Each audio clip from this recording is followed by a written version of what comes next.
Hi guys, and welcome to the Gin and Tonic Show. We help Muslims and non-Muslims alike to understand and handle Islam in the 21st century. We consider ourselves to be decent human beings, so we condemn categorically any abuse, oppression, misogyny, slavery, violence, anything like that. We do embrace, however, free speech and also criticism, even if it is directed at us, if it is factual and constructive criticism. We focus on Islam exclusively. So if you're curious about anything Islam, you've come to the right place. Now, we don't attack, which is aggressive, destructive, and antagonistic, neither Islam nor Muslims.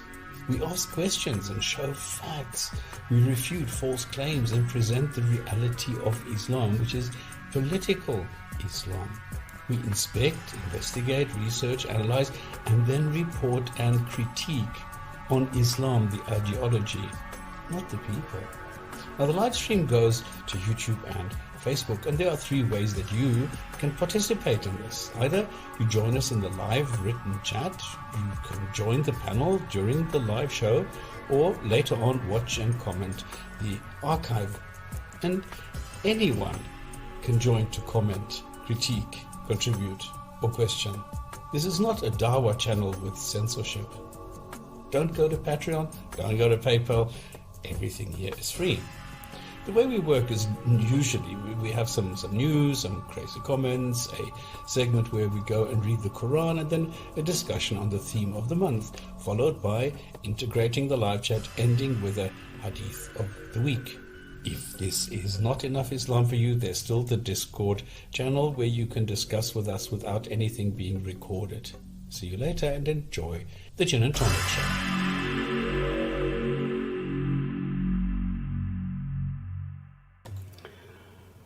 Hello. Welcome to the Gin and Tonic Show. It is Friday. It is the 29th of January, 2021. Welcome to the panelistas. Welcome to Thunderware, and to Mr. Speakers himself. How are you gentlemen doing? Good evening, everybody, and welcome to the show, and hello to my co-panelists. How are you guys?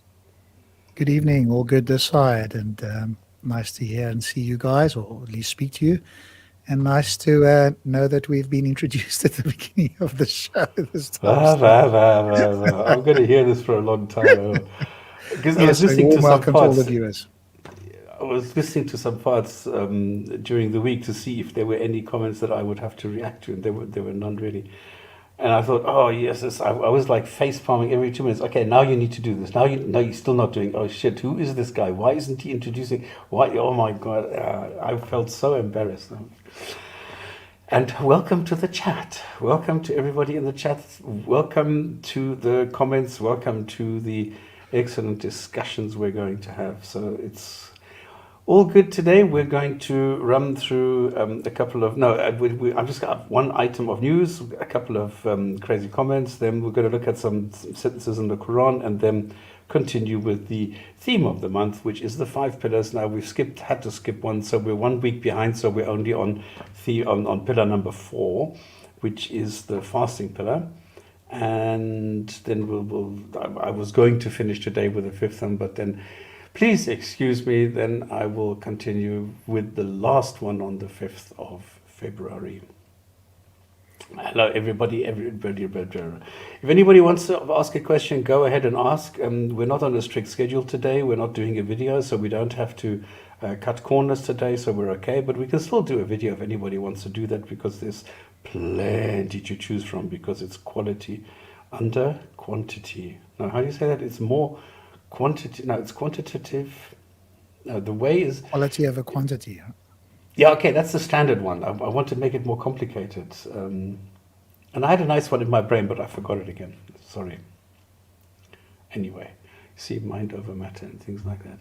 Anyway, the one item, the one news item I have, or which I've selected, is that in Israel, of all places, they found the remnants of an old mosque, and there's a little bit of a discrepancy here with the let's say selecting the right date for this. So the chronology is a little bit of a mystery here, because Archaeologists say that the foundations excavated in Tiberias, this is a village that is on the, what is it, some sea, the Sea of Galilee, on the Jordan River. It's a little bit, well, if you look at the direction, it's pointing south, but it's this village is a little bit to the east of Jerusalem. So the Qibla is not really pointing to Jerusalem, but it's pointing to a place which is a little bit further south and a little bit further east, which is Petra. You see, this is the funny thing. But there are other things along this line, all right? So if you just draw a line, there are other cities and places. So it's one of those things. Now, what they're saying is that this mosque was built around 670. Okay, because it was violently conquered 30 years earlier by the Muslims, who were adding it, or this was the beginning of the colonization of all these other countries. And it says there are other mosques dating from around the same time, such as the Prophet's Mosque in Medina, the Great Mosque of Damascus, and Jerusalem's Al-Aqsa Mosque are still in use today and cannot be tampered with by archaeologists. But now, there's a problem with this statement. The Prophet's Mosque in Medina, we don't have a real date. This was, the only thing that we know is much, much, much later. And the Great Mosque of Damascus, even later still. And the Al-Aqsa Mosque was like 50 years later than this AD 670. We know that this was built around 721, which is why this whole, trip of Muhammad to the Al-Aqsa Mosque on his flying donkey can't have happened, because it says he tied the burak outside and went inside to pray. But this mosque was only built in 721, which would make it like almost 100 years after Muhammad died. So there's some problems with this. And then it says the city, which is Tiberia, located just southwest of Damascus, on the Jordan River, on the Sea of Galilee. I can't bring up a map here, it doesn't really matter. But anyway, the point is, it is not pointing towards Mecca, not at all. So, now I don't really subscribe to Dan Gibson's hypothesis, I must admit. But it is amazing that this does seem to, follow the suit there, where you have the three different time periods, where during the first time period, they pointed to a place somewhere in Jerusalem or further south or whatever, where Dan Gibson says it's towards Petra. Then they're going all over the show for a couple of decades, and then only do they go towards Mecca. But a question for you quickly on the stops. Yeah, sure. This idea about him doing the winged barak and obviously during his lifetime, but then the mosque only being built later on. What is the Muslim response? How do they reconcile this, or attempt to, rather? Well, what they say is that it is not, okay, it's a cop-out. They say the word mosque in itself just denominates an area of worship. So it doesn't really mean that there needs to be a mosque there, even though it does say the Al-Aqsa Mosque. It doesn't need to be a mosque as such. So it's the usual thing. It's not really. But it depends on. Can I just interject there as well? It depends, because there's two schools of thought with Islam as far as the night journey to heaven is concerned. One say it was literal, and some say it was in a vision. And for those who say it was in a vision, they say that the Al-Aqsa Mosque was a part of that vision as well. So it was actually part of the Good illusion. point, yeah, exactly. Yeah. How do they establish that, Thunderous? Or They don't. They don't. What it is, the narrative has too many holes in it. So you can only come up with one or two alternatives. Either it was a vision that Muhammad had, or it was literal. So it was a literal journey to heaven or a figurative one. Because if it was literal, there are too many holes in the narrative, and it's a discussion in itself that you can just tear apart. So many Muslims will resort to it was figurative, because it's then everything that all those holes, when you use the term figurative, all those holes seem to get filled with visions and illustrations and hyperboles and whatnot. Because if it's a vision, you can pretty much make anything up in a vision. and then Yeah. cast it off as some kind of allegory to something. Yeah, so I guess I was trying to establish then what was the evidence that it was a vision, and you're suggesting that people think it's a vision because of the lack of evidence or the problems with it being direct event that happened, given the problems and inconsistencies with the evidence there. So, but that's presumably not the reason that Muslims would say that it could be a vision. They're not going to say, "Oh well, we think it's it was in his dream," because there's not good evidence or there's conflicting evidence that it could be a literal event. That they never, I would imagine, they're never going to concede that. So, what would be the reason, or how could they establish that it was a vision? What evidence would they point to in some of the text to suggest that it could have been a vision? Well, there is no evidence in the text to say it was a vision, because there's more evidence to suggest that it was literal and not figurative, because some people didn't believe he actually went. And I forget the Hadith where they doubted he actually went, and one of Muhammad's believers said, "Well, if he said he went, I believe that he went." I'm if you like, summarizing quickly, because I wasn't expecting that this question might come up, and I'd have done some research on it prior. But the other people who say it was figurative is because you've got problems where when Muhammad goes to heaven, he's going through the seven heavens and he sees prophets at each door or each gate. Well, they're supposed to be dead. Mm-hmm. How can they be in two locations at the same time?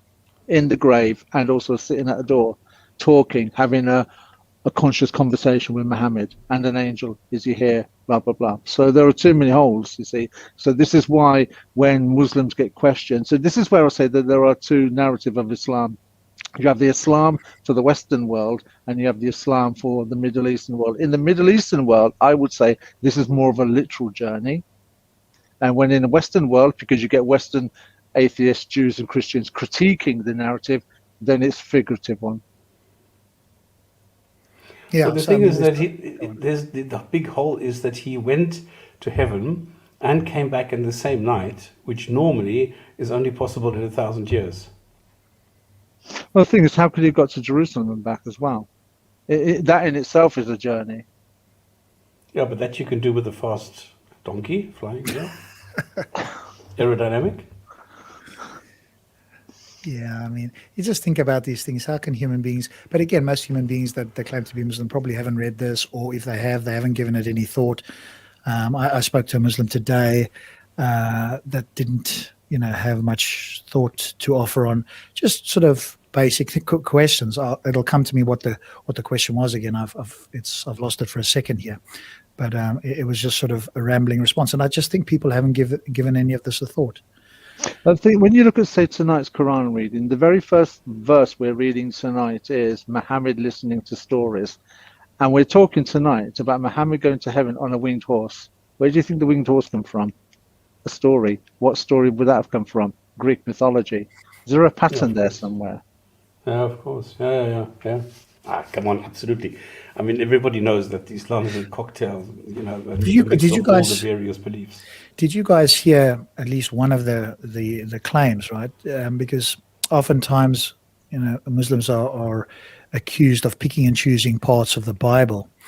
And the claim that I heard from our good bearded friend Darren Hamza is they don't need to appeal to the Bible at all, because obviously the Quran was sent down by Muhammad, and everything in there was, pointed to parts about the Bible, and whatever conflicts with the Bible, then obviously the Bible is wrong because it wasn't directly dictated.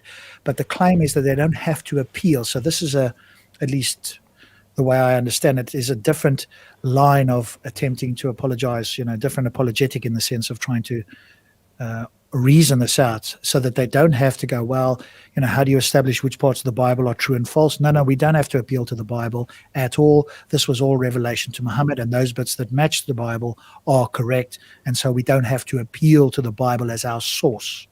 But then, of course, there's those verses in the Bible, in the Quran itself, isn't it? So I'm not quite sure how one can square that.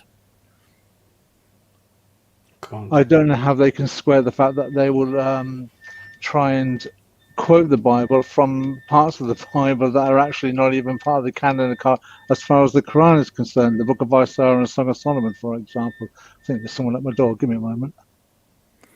Yeah, but again, I think the argument is simply that whatever isn't in the Bible that's quoted as being in the Bible, that was the original Bible, and so God has relayed this, and where the Christians and the Jews got it wrong, obviously it's been put right by Muhammad, and so whatever's in the Quran is in fact true, and either it's been lost or left out for whatever nefarious reason by Christians and Jews. So that would presumably be the response if they're going down this line of argumentation, which is, I don't need to appeal to your book. My book has everything that your guy's book is supposed to have, and also corrects things it doesn't, and leaves out things that are wrong. That's kind of, as I understand it, the sort of argument.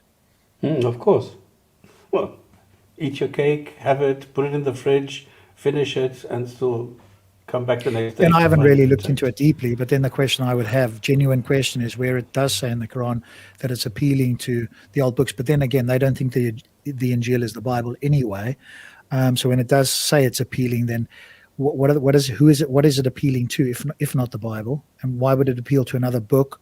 Maybe just to give reference, I'm presuming. If I'm trying to think how they could square it in some way, that if they went that route. But again, we can talk about it another time, I guess. We have performed a miracle.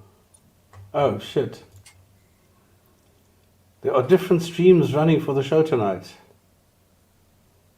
A miracle of a semi-religious nature. Okay, I think they've postponed streams for the night because Sam's mother recently passed away. Okay, I don't know about that. I just know that they're trying to schedule this exactly to collide with the Genotonic show. If that's Darren Hamza's mother, then obviously I personally send respects. I don't delight in people losing people, no matter who they are, whether I agree with them ideologically or not. So condolences. I don't like to see anybody's mother pass away, and I'm a critic of his ideas, and partly some of the way he behaves. But that's nothing against anybody else. So certainly, I'll send condolences, and there we go. Well, I know what it's like. I lost mine a month ago, so yeah. Yeah. So, and you weren't here, so again, condolences to you. So yeah, we know what it's like to lose people. No, it's okay. And it's a good question. He had a chance to ask Allah, and all he could think of was how many times Muslims should pray. Well, you see, this is exactly, if you start asking these kind of questions, it immediately breaks down, because obviously this was the way to establish the number of prayers and to openly show that they're not copying the Zoroastrians or the Yazidis or whatever, but this is for the merit alone, that you get your 50 points a day and that's it. So, yeah. Yeah. All right. Then should we go to the next segment? Yeah, let's do it. The next segment is...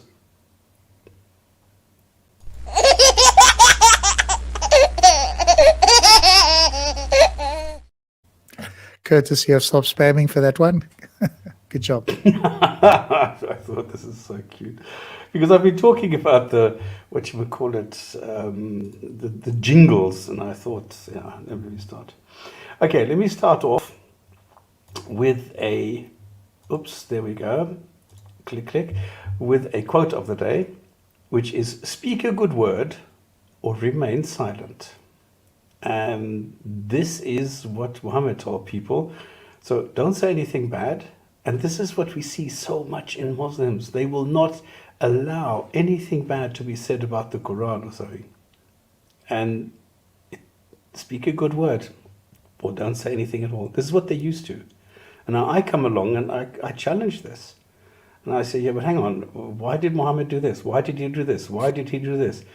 And they're not used to this. And this is why they react so adversely to any kind of criticism of Muhammad, because this is how they were brought up. Quick question for you, Stops, before you... Okay, no, carry on. Never mind. No?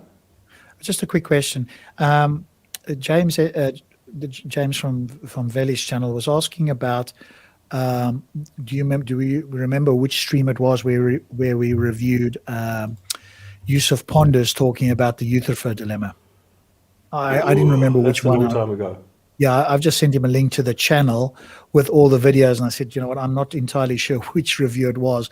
You'd have to sort of skim through, but I don't remember particularly, unless we remember who was on the panel at the time. Obviously, Yusuf Ponders was on, but I'm not sure who else was on, or whether we did that in more than one part. Sorry about that, guys. I had a bit of a crisis. Well, not a crisis, but a little bit of a to do with the neighbour and a Yeah, I misunderstanding. heard you were sitting in a truck reversing. Yeah, there's something happening outside. I dare say the lockdown is beginning to affect people, and it's a very, very quiet area. So he must have been particularly annoyed to be as belligerent as he was. Oh dear. All good though? Okay. No, it's Well, okay. Did you put him down and give him a good whack and that's it? So I'm 52 now. Maybe 20, 25 years ago, that would have been the disposition I had at the time. No, there's other ways of dealing with situations like that without having to resort to that. So, sorry, guys. Anyway, I'm back. I thought you reversed over him. Okay. Okay. These are comments that I picked up from various videos because there's so many now, because we have this Islam comedy channel called Sapiens. What they are presenting, I mean, I really, if you are in need of humorous entertainment, go there and listen to what hijab and co are doing this. This is so funny. Now, this is actually interesting. Now, this is on a Muslim channel. This is a Muslim apologist video. And it says, Salam alaikum, brother. I would love to see another debate about this topic with you and an atheist. So there are actually Muslims. Now, sharp 12 doesn't, but Salam alaikum does sort of, point towards this being a Muslim. I'm not 100% sure, of course. But there are people who are interested in seeing this, who are interested in seeing a confrontation and seeing, okay, what really happens. And this is something that I found interesting and crazy at the same time, because it's luring people, into the trap, because as soon as they get involved with this, they are going to get burnt, obviously, because just as I've shown earlier, they're not used to it. So it's very difficult. That's why I've come up with this very easy thing. I want to try and see if that works, because the more complex things, like you can see what happens with the inheritance distribution error. It's so complex that it's called Rain Man arithmetic. Yeah, but again, let's be honest, that's only by people who can't do basic fractions. Other Muslims have at least attempted to answer it or try to tackle with it. So maybe we shouldn't set the standard by the lowest possible. Well, but that's the bar. What Yeah, video is exactly. this in relation to, and who are they speaking about here? This was, I think, Imran Epistemics. What, Dr. Imran or somebody else? No, Okay. Imran Hussein Epistemics. Okay, I mean, there's many Imrans, I guess. I'm not sure which one that is. Well, this is the funny one with the funny beard and the glasses, who tells atheists, even though he doesn't understand them, how they should live and how they should go to Islam or something. Oh, here's another comment just to add to your crazy comments that's live. How do you like this one? Stops. Yeah. Yeah, but which way around? Well, presumably Yeah, but it can be a either. particular way, because they used to be hearing about roasting in hell. So if they can't have hell here for atheists, at least they could have an intellectual roasting. So it's all. Yeah, but who gets roasted? Is it the Muslims? Obviously, by their lights, they never get roasted. They can't put a foot wrong. Yeah, but Their what if this religion is is an true atheist? because reasons. And if this is not a Muslim? Oh, then it would be possibly the other way around. But Exactly. I'm gonna bet that it is a Muslim. I'm not going to debate you on it. I'm not even going to challenge you. Okay, here's another one. Brother, I think you should let them in. Abdullah Samir has been refuted completely by Farid and others, and everybody knows about him. He wouldn't get any more attention from us. You should just blah, blah, blah. Now, there's two messages here. One thing is, they think if somebody says, Abdullah Samir, I am refuting you, I'm going to roast you, I'm going to grill you, I'm going to totally flatten you, and here's why, because what you say is wrong. Poof, that's it. Now he's completely refuted him. Without bringing a single argument, without addressing any fact, without addressing any claim, he just says, okay, you're wrong, and now he's refuted him. That's the first thing. The second thing is, he wouldn't get any more attention from. This is what it's all about with Muslims. This is why this sudden onslaught of videos where it's well, it is quantity over quality. It's only to gather and get attention. That's all that it is about. They don't care about the quality. The more they produce, the more they think that they are convincing. This is why a lot of times, if I say, well, I don't think you're correct on this, I am met by a wall of text, which doesn't really help. But this wall of text somehow comforts them, because now they've said a lot, even if it's irrelevant or whatever. Or it's links to other things that they haven't read, right? An easy way, if you're a viewer and you're confronted with a Muslim who says something has been refuted, or this is old and has been, whatever the case is, the question that'll separate anybody who's actually taken even a moment to think about this is, what was it that you heard that refuted that, and why do you think it's convincing?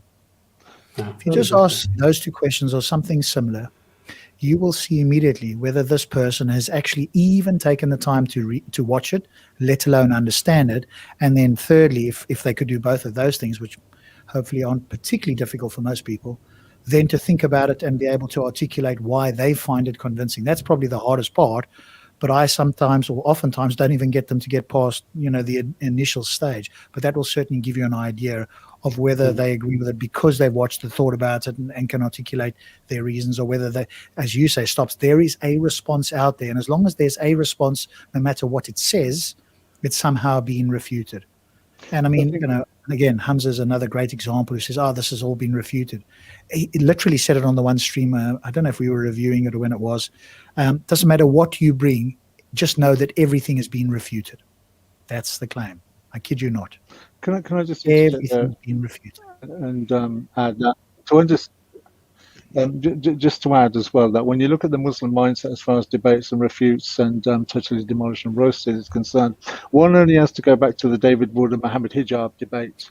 And now Muhammad Hijab, even by his own responses, totally humiliated himself in Islam. And yet people in the comments, people in the audience, and people on YouTube, all the Muslims, all the way up to and including Faker Naik, because when Faker Naik was challenged, he says, why would I lower myself when Muhammad Hijab, I'm paraphrasing, but basically he admitted Muhammad Hijab defeated David Wood, so why would I go and debate David Wood? I'm thinking, well, if you've seen it, how can everybody, when Muhammad prays, Allah prays for Muhammad, not to, well, either Islam gets destroyed on that one point. Yet everybody in the audience, all the comments, and the whole Muslim world do not see the glaring hole that was torn up that night. Just so that should show you the Muslim mentality and debates.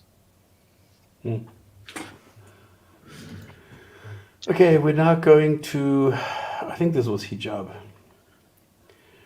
On one of the funny streams, and this, of course, Brother Hamza, you the geezer, keep bashing them trolls. I didn't know they were big fans of 80s Swedish pop bands of the 70s. Yeah. Is there such a thing? ABBA, he's saying it twice.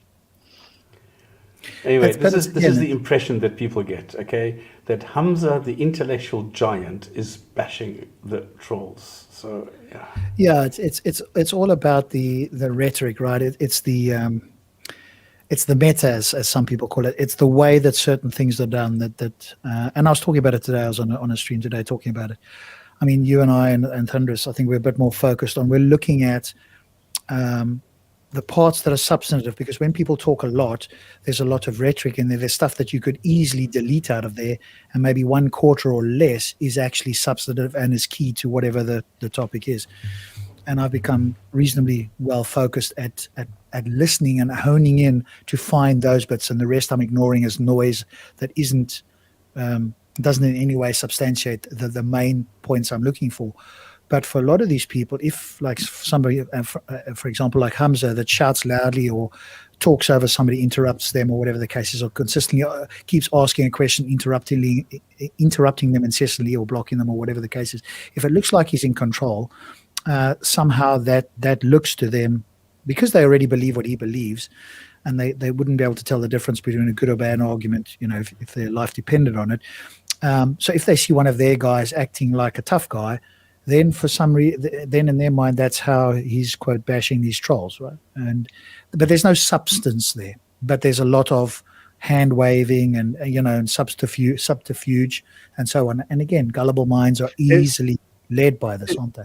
It's style over substance. That's what it is. It's style over substance. And on a neutral channel, they wouldn't have a chance with this, which is why we see these channels heavily packed with Muslim, very carefully and moderated. One person comes in against 5. So when somebody doesn't know the answer, somebody else can jump in. It's like they've got each other's backs, and they think that this is wonderful. And the audience just lap this up, 5 against 1, right? At no point do they go, let's have Hamza against whoever, or this one against that one, or whatever the case is.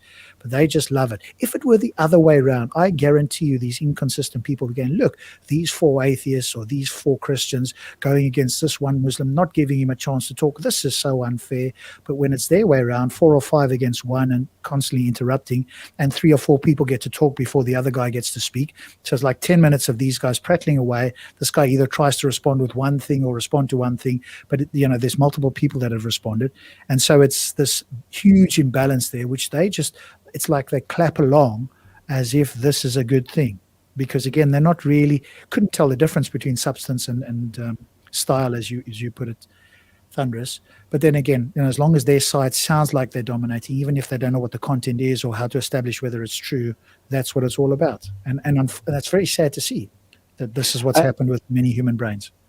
And the thing is to say, if the religion of Islam is supposed to be the truth, then why are they so fearful to debate scientists, historians, archaeologists? It should have all the evidence if it's truth. There's no need to lie or disguise or bully, because that's what they do in debates, is bully. But yet you do not find that, say, in discussions or debates in the non-Muslim world. By that I mean between atheists and creationists, or atheists and people who claim to follow the Bible. You don't find that kind of like dishonesty, but you find it rife in the Muslim sphere as far as apologetics and polemics are concerned. Well, that's why you have this. It's full of rituals. That's where they sort of find refuge, because they can't argue. They have no arguments. They have no facts. They have no data. So all they can do is do the rituals. Well, it's like I've said, that when your premise is a lie, all you can ever do is lie to defend it. And there's a certain irony that the discussion that we're having this evening is kind of like going to be followed by reading the very first ayah of the Quran tonight, from tonight's Quran reading, which kind of like has Muhammad in that particular situation himself and having to have Allah bail him out, which is very much what you're saying. When Muslims are in a debate, they'll call on each other to bail each other out when they get unstuck. Yeah, exactly. It's following Muhammad's example. But I see it the other way around. I go to them and I say, well, there's only 5 of you, so it's no big deal. But the thing is, stops, you don't get enough time, though, and they incessantly interrupt each other. And if somebody doesn't know something, it gives other people time as spectators to say something. It's not necessarily they've got something substantive to say, but they can come in and fill in the gap. But like I say, when you and I have done reviews, right, there's these momentary gaps where there's complete silence, a question and ask, and there's complete silence, and it's like nobody knows who's going to speak now, and for very good reason, right? The question is something that's getting them to think a little bit, and as soon as they do that, there's momentary silence, and it just stands out like a sore thumb to me that now there's some caution here. I don't know what to say, and that's kind of what's going through their minds. Like, how do I deal with this?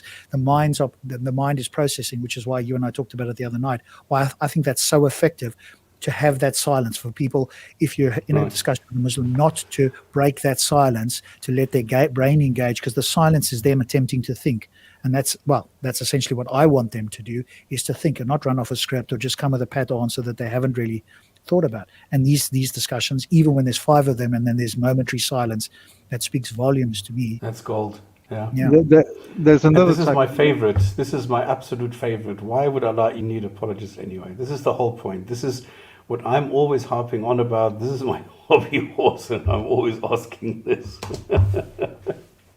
So there's another tactic that they pull as well, because if there's 5 of them or a multitude of them, they're very clever if there's only say 2 or 3 people that they're debating against and there's 5 or 6 of them, is they'll ask multiple questions quite deliberately, then walk away saying, look, you didn't even answer that question, you didn't answer that question. So they'll pose the question knowing that you're not going to answer it, so that they can walk away, turn around saying, look, you didn't answer it, and take that as some kind of victory. The fact that there was only one person there, 5 questions got asked, 2 questions got answered, but 3 went unanswered because apparently you couldn't answer them.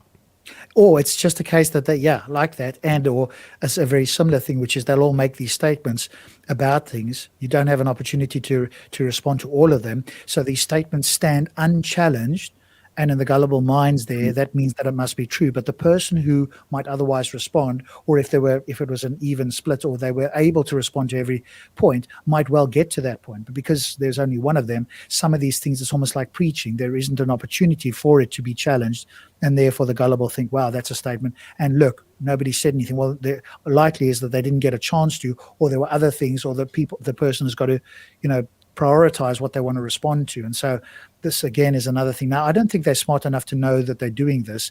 It's just happening by the fact that they have so many people on the thing. You won't find a 1-on-1 or a 2-on-1 or even a 2-on-2. How about that? You just won't find this, because these guys need to back each other up. And if they came and said, okay, this is my area, I'm prepared to talk about X, I'm cool with that. I don't expect every Muslim to know everything about the Quran or philosophy or cosmology or whatever the case is. But if they said, hey, this is the thing that I want to talk about or whatever, this is what I can talk about, cool.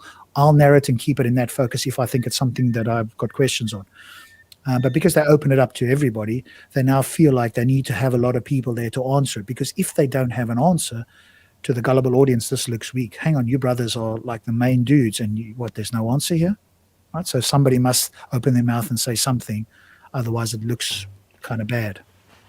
Weak, yeah. Okay, there was a segue at some moment, and I thought, oh, brilliant, this is perfect. And then it went away again, so I'll have to start a new topic, which is I'm seeing a more aggressive language by Muslims. And we're seeing this in Speaker's Corner on Facebook, where people are being, censored, not by us, because, I believe in free speech and this does not shock me, but by Facebook. So Facebook is now throwing out comments from free speech, Speaker's Corner. And this I don't understand, and I asked them several times to please stop this, but they will not stop this. As soon as somebody writes something like this, they censor this. Now, I don't know if I'm allowed to actually read this, if this is going to go then against... this free speech is being curbed so much that even something like the only bitch here is your mother too, but she's... and so on. And this is being removed. I don't understand this. This is just somebody saying something about someone's mother, even if she's not alive anymore or whatever. And it says more about the person saying it than about to whom they are saying it. Exactly. It exposes the person saying it. But because some people might have, whose feelings are easily hurt, that haven't, developed a level of cognitive or psychological development so that they can withstand some of these things, they are pandering to the lowest common denominator. And as we've always said, that leads to absurdity, because then anything can be classed as they have no objective standard. Even when they try to put it out, it's entirely subjective and very easy to literally to debunk as to why that is the case. It's just like, this is what I personally think. Well, who cares what you think, and can you justify that to other people? No, but I'm in charge, so whatever I personally subjectively think without good reason, I'm going to do. And I'm going to make it sound as if I'm trying to protect people. And the thing is, it's so full of hatred. It's so full of racism. It's so full of stereotypes, of xenophobia, of all sorts of things. And it shocks me that people would say something like this. It's totally beyond me why anyone would do this. And then finally, the last one I have is someone who really became abusive. This carried on. And I watched this for a couple of days, and then I chucked him, because this was really, there's no point in having somebody there who does only this kind of a thing, who accuses me and says, I bet you want to gas and annihilate all Muslim people on the earth from this earth but look at you, and so on. What is the point of this? This is so ridiculously stupid. And this guy was going on and on and on and on, and I thought, no, this is too much. And he became so abusive that in the end I just had to chuck him. So I just said, no, fuck this. Now I'm really somebody who goes for free speech, who really defends anyone's right to say anything. But this kind of thing is, it doesn't serve any purpose. It doesn't do anything. And he was just, the thing is that this was removed afterwards from Facebook, and then we're getting posts like, listen, your group is really one of the worst on the internet and blah, blah, blah. And because people are using this kind of language and there's a lot of it, and you must look and do something before we shut you down. Because Facebook is getting impatient with what Muslims are doing there. Now, what happens, and this is quite funny, a lot of Muslims see Speaker's Corner, and they are so used to Speaker's Corner being run by Muslims that they flock to this group, thinking it's a Muslim group. And then they find it's the opposite, that there is a lot of criticism, and then they totally lose it. It's like there's another group on Facebook, which is Islam Rational Thinking or something like this, which is also critical. And there was a girl who was making comments, the usual bullshit about Muhammad is so nice and he's, the best for all the women. And she got a lot of uphill, with factual hadith. We said, well, excuse me, but Muhammad said that all women are deficient in their intelligence. And then she was like totally shocked and said, hang on, is this an anti-Islam group? It has a friendly Islam title. And she was completely shocked about this. So this is the way things work at the moment. So It's weird, so weird. Yeah. All right, any comments on this one, or shall we go to the next one? Yeah, let's go for it. Okay, the next one is... It's puzzling. I don't think I've ever seen anything quite like this before. Nice. Which is... Puzzling, I think, is a good way to express it very diplomatically. Yeah. Okay. Hang on, let me just remove this thing because it's in the way at the moment. All right. So you went, because we stopped here on 51. Nothing will happen. Believers can expect. What do you spend will be accepted. You, whatever you spend will not be accepted. You are evil. And there's different ways of, I don't know if you went through this, or the different ways that this can be interpreted, and things like payments are rejected, don't be impressed by riches. Yeah, we just went straight to the verses. I didn't do the Cliff Notes version. We just went straight into the verses. Okay, and that people are being promised bounty, lots of booty from all the different attacks and plunderings and rippings off and all these things they're making. Okay, then we continue with 61.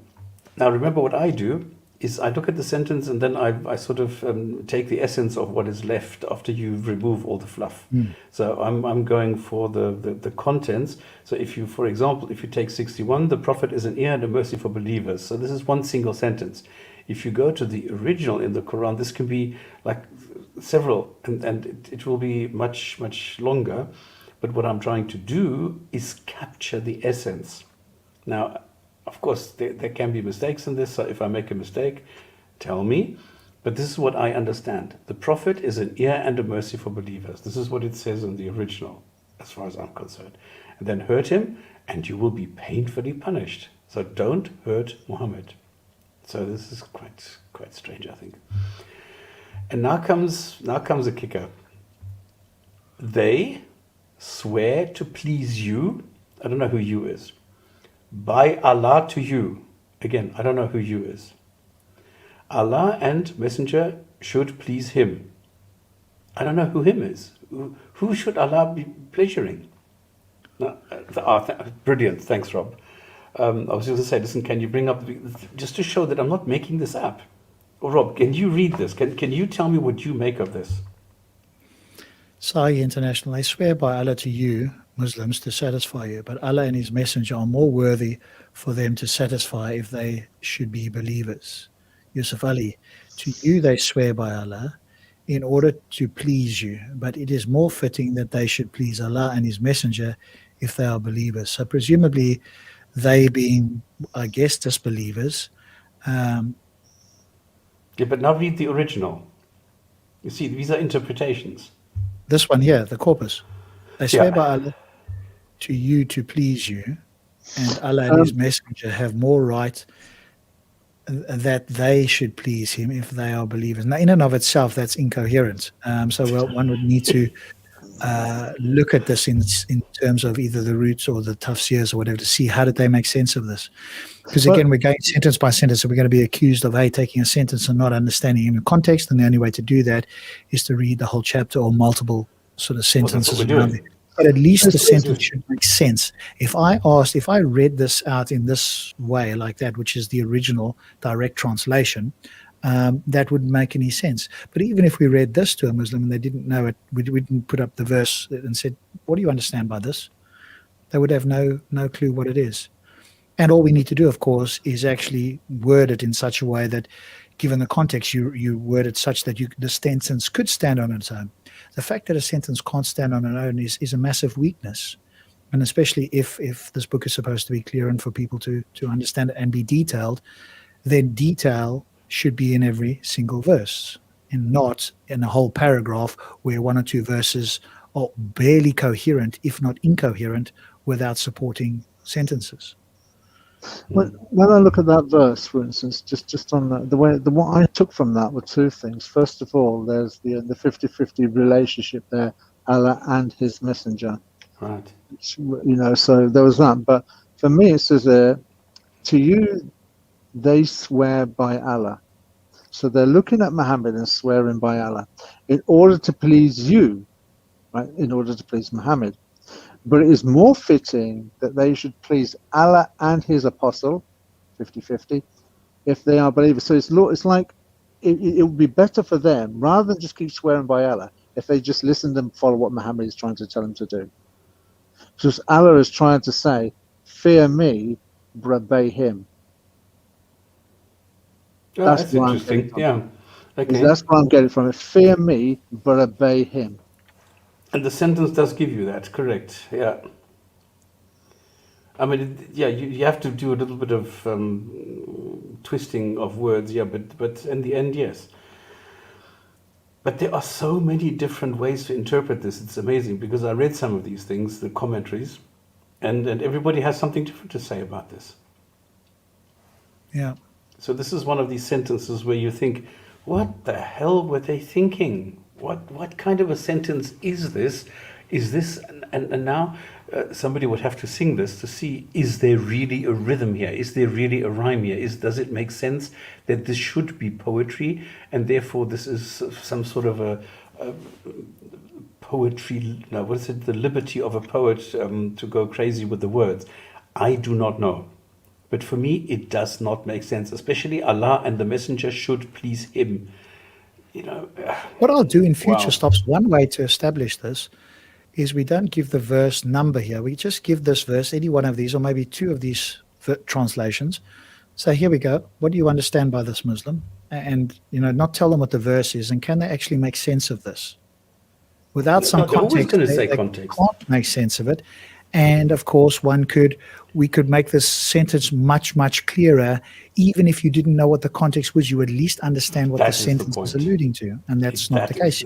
Exactly. Yeah. That is the thing. This is crazy. So I was getting frustrated here already. And then I soldiered on. 63. Who opposes Allah and Muhammad? And Muhammad, again, this is Thunderware's favorite. It's 50-50, Allah and Muhammad. They will burn. And now, this is something that we need to remember. It says here, forever.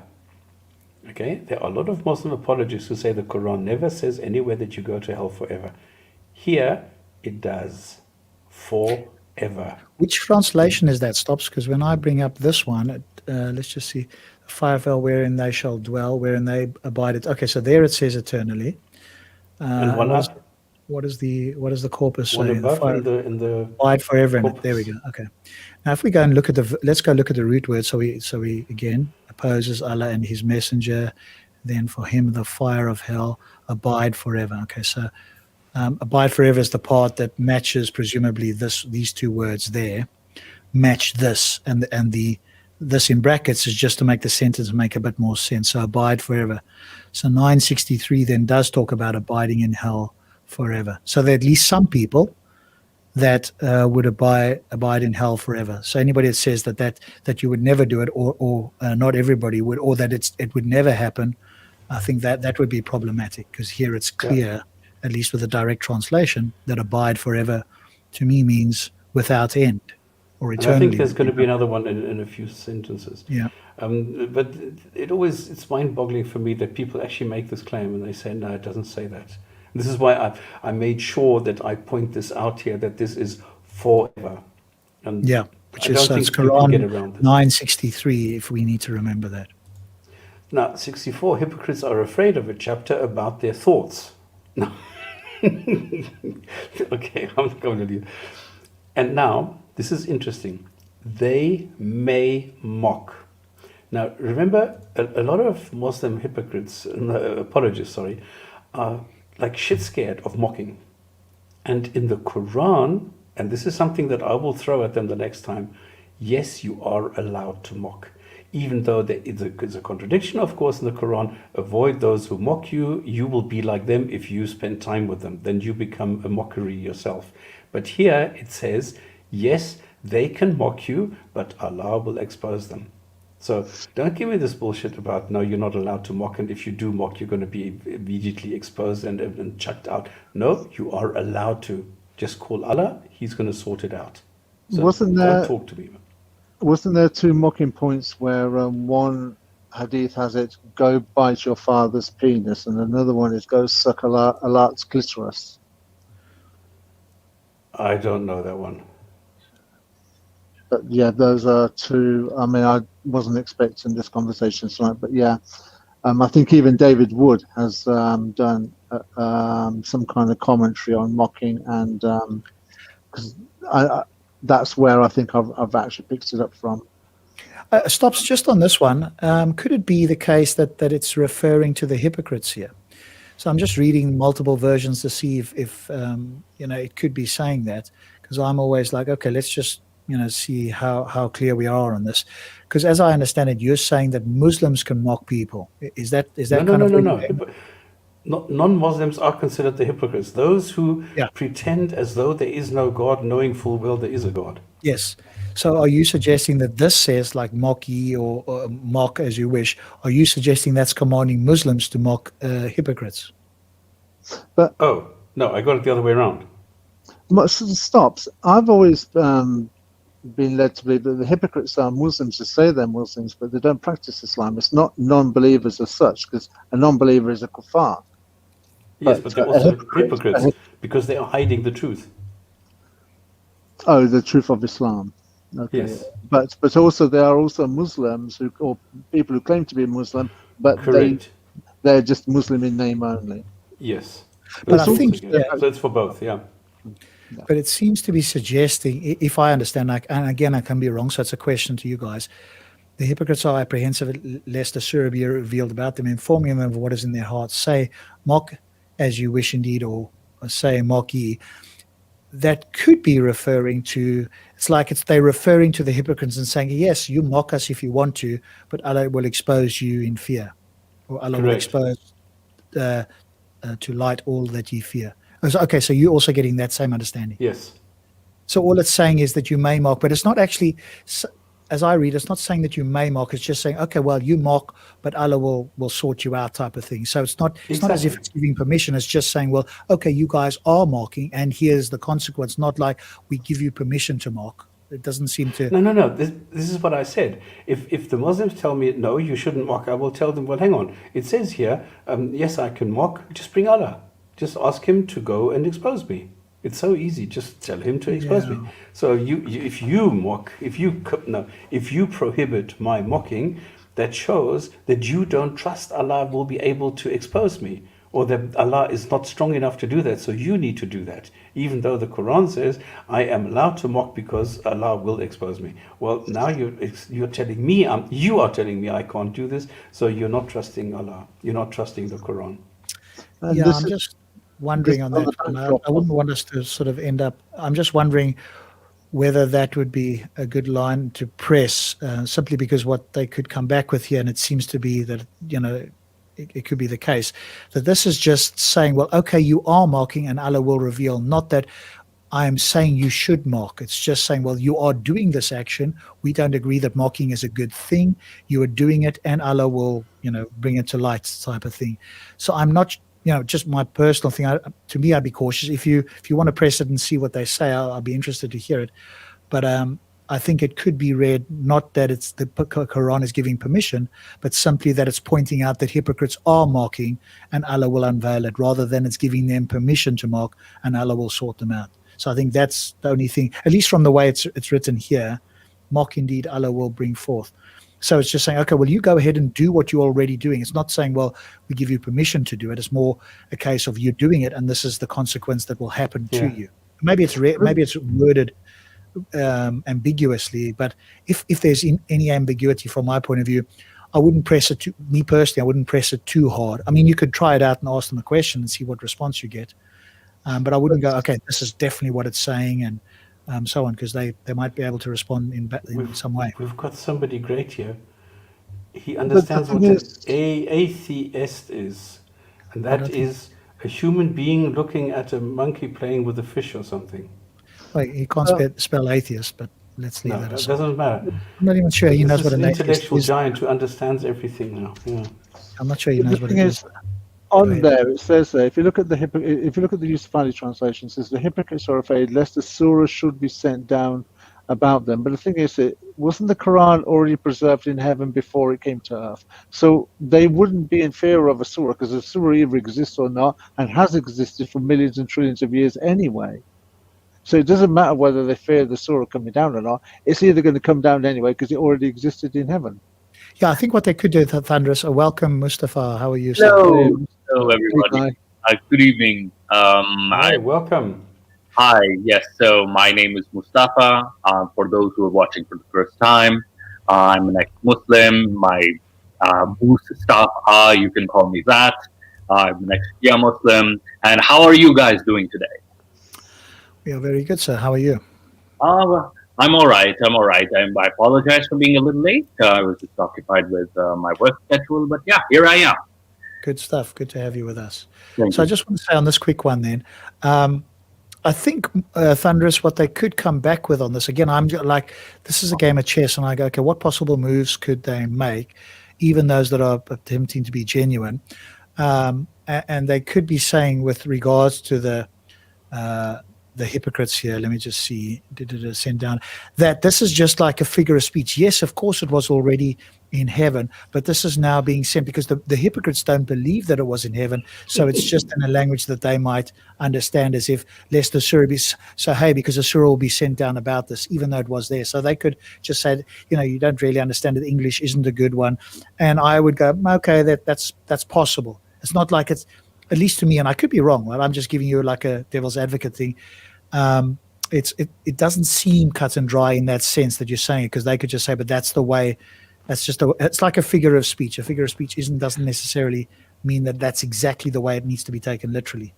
But I would just go back to verse 1 and say, well, hang on a minute here, but the 61 verse is talking about people mocking him because he's telling stories anyway. So this verse and that verse don't seem to sit right with me, in as much as if they're mocking him and because he's telling stories and he's just repeating stories that he's already heard in the first place, and they're mocking him for it, then there's an ayah that could or could not come down for them because they're mocking him for it. That doesn't seem like consistent with the book that's been in heaven for millions and billions of years. It just seems to be that these are evidential text to prove that there was circumstantial for Muhammad at this moment in time, because they've got no relevance as far as human advancement is concerned, as far as religion is concerned. This benefit was only for these 4 or 5 ayah only have a benefit for this one moment in time. It does not apply to Muslims now.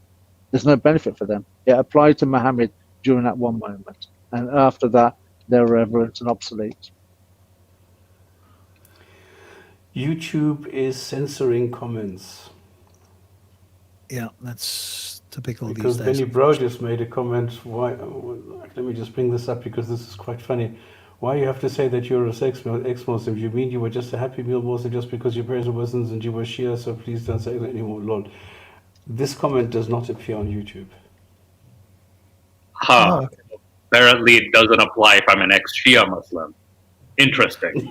Well, just the next Muslim. Forget about Shia, just the next Muslim, right? But you couldn't have thought this through critically and become an ex-Muslim. That's not possible according to some Muslims. Oh, And yeah. I think the opposite is true. You cannot have fully engaged your true critical thinking and become a Muslim. Yeah. And if you did, and if you were born one, and you engage your critical thinking at the highest level, you couldn't remain one. So I take the opposite view. Yeah, and what's funny is that, you know, when you're this is the most common critique I always get, like, oh, you were a Shia Muslim, you're already you know, you're already an apostate anyway. But what the irony is that when I studied Sunni Islamic texts like Sahih al-Bukhari, Sahih Muslim, Ibn Qasir, and all these texts, that's when I realized, wait, there's more to like just my side of the story. There's that side of the story, and that's what made me leave Islam. Not my own teachings, but also Sunni Islam as well. Mm. Okay, then we were just joking around. Were you mocking Allah and the Messenger? And 66, don't make excuses. You disbelieved after belief. Okay, I don't understand what you disbelieved after belief. We Maybe will they pardon believe- and punish some. Now, if Maybe you they read the believe- original for 66, you will do a facepalm. Sorry, Thunder. Maybe what this ayah is talking about, maybe they believed him initially, but as time's moving forward, they're beginning to doubt him, because the 61 verse is kind of like is kind of bringing to mind that they're beginning to suss this guy is just a repeater of stories that have already bounded around. That's why the 61 verse is there, and now you're getting in threatening verses because of that, because they're beginning to realize. So he's having to chaperone them back in again. That's what I'm getting from it. Okay, yeah, that's what I also get. But read this. Try and explain this to me. Okay, we've got like Benny Bro, the intellectual giant here, and he says everything, the verses, I think he's saying verses, are very clear. Well, then go and explain this. Not make excuse. Verily, you have disbelieved after your belief. If we pardon a party of you, we will punish a party. What the fuck does this mean? So I think what they're trying to say is that they're just going to make an example of one particular party to, like, you know, prevent the other party from ever disbelieving again. Or the second interpretation could be that, you know, this particular party was responsible for making for causing disbelief after belief. That is. So, Yeah, but the party, what does that refer to? Is that the one who disbelieved? yeah, this is they're sort of seeing the entire party, but like a section of the party was responsible for causing disbelief. Hence, why they're called criminals here. So they will be the one who will be punished, and the rest who were sort of the gullible ones, they will be pardoned.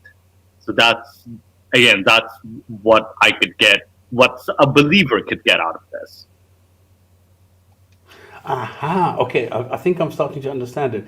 So don't make excuses, because you are the ones who used to believe and then you stopped believing. And out of those who stopped believing, we have two different groups. The one caused the others, the criminals caused the gullible or the stupid ones, but we will only punish the causers, the instigators. Exactly. Okay, all right.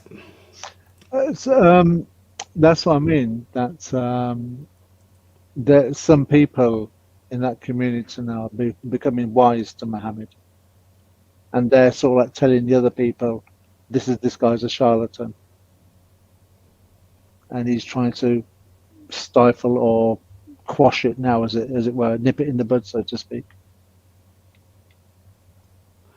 Okay, so I like this comment on the moon. So, in other words, the one, hang on, half the people did not see the moon split, and there are people who said because you didn't see the moon split, it never happened.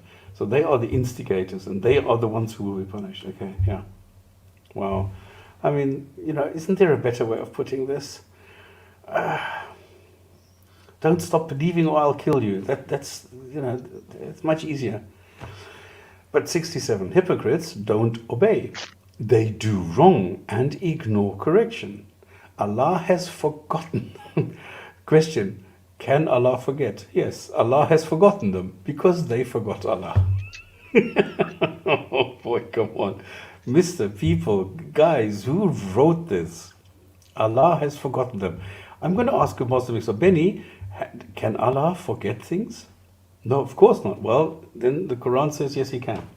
Now what? I think being generous, I think it means that once he's forgiven, he still remembers it, but he forgets it that you've done it, but he doesn't remember it in a sense of bringing it to mind to reaccuse you or to use it as a bearing of grudge. Obviously, when we can forget things people have done. We remember it still. It's still in our memory that they've done it, but we forget that they've done it, so to speak. So being generous, it could be in that context. So to speak. It says he has forgotten them. Yeah, and it says accordingly as well. So Thunderous could have something in the sense of it at least. Of course he has. Yeah, of course. But I like to see this. Like he's turned his back on them, right? That sort of thing. Yeah, of course. But I like the phrasing that you get in the Quran, which says Allah has forgotten them. So Allah can forget. They forgot Allah, and indeed they are hypocrites. They are defiantly disobedient, indeed. And so he has forgotten them. There you go. He has forgotten them. Yeah, and they will, of course, just say that what that means is that he's turned his back on them. But again, it could easily have said, and he turned his back on them, or he's exactly. Whatever, right? If it said that, then it would be better than he has forgotten them, because if he could forget, that would make him less than perfect, and it would mean he's deficient in memory if he were to forget it. So again, all we need to do is improve upon this, because if that word was not that, and it was some other word that they were interpreting as forgotten, then I think one could say, okay, well, forgotten isn't the exact translation, but if the actual translation is forgotten, then we can easily replace this with turn his back on, or lets them be, or some other word, because forgotten itself appears to be a deficiency, at least if you take a literal interpretation. And if you're going to say it's not forgotten, like I'm saying, then you've got to do a lot of work to interpret it a different way. Mm. And again, if Allah was talking about himself, this wouldn't be necessary. This would only be necessary if men were writing this down from their best recollection and use these words instead of Allah directly dictating them. And then they need to start squirming. Yeah. This is exactly the point. So I like this. And then again, 68, they will burn forever. It's not temporarily, it's forever. So in chapter 9, there's a lot of material here that a lot of Muslims are forgetting. And Allah cursed them. And what does that mean? 963 and 968 talk about abide therein forever.